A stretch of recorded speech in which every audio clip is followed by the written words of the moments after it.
Nandito ako sa Abdul Nasser ngayon guys, at nagtaka lang ako bakit sarado siya at dito naman may tubig.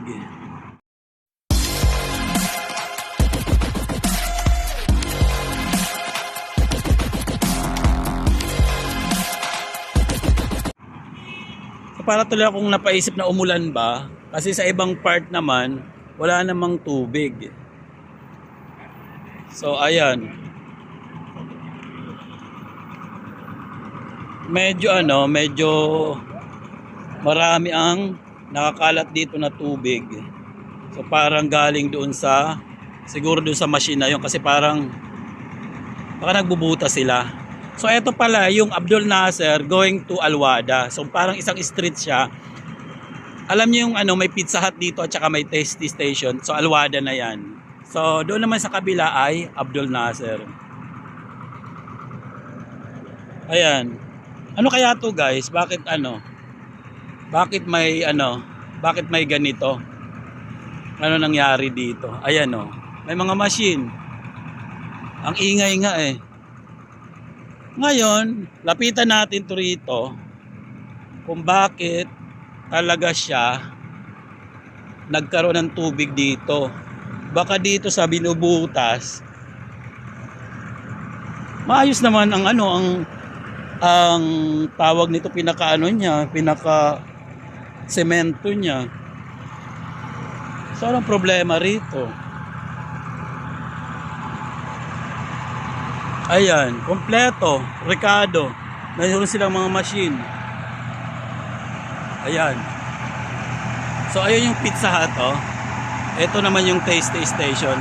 I-close natin. Medyo i-zoom natin. Ayan Tasty Station. Ito naman yung Pizza Hut, yung banda doon. Ngayon, ayan siya. May mga machine siya na ang malalaking machine na ang tawag dyan sa na yan. Ayan So, ayan, nagbutas. May butas. Para siyang sinkhole. Diba? Anong tanong, anong meron dito?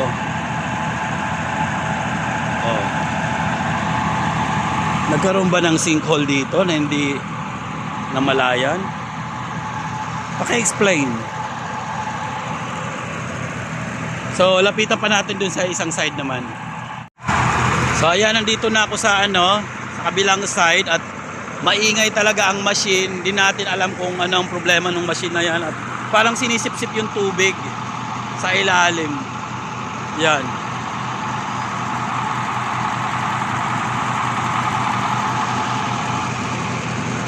Parang tingin ko talaga parang sinkhole. Alam mo yun, parang sa gitna. Kaya lang paano magkakaroon ng sinkhole dito sa gitna ng highway? Diba, isang napakalaking katanungan. Ano ang meron? O baka may may project silang ginagawa. Kasi ang ganda naman ng highway na to eh.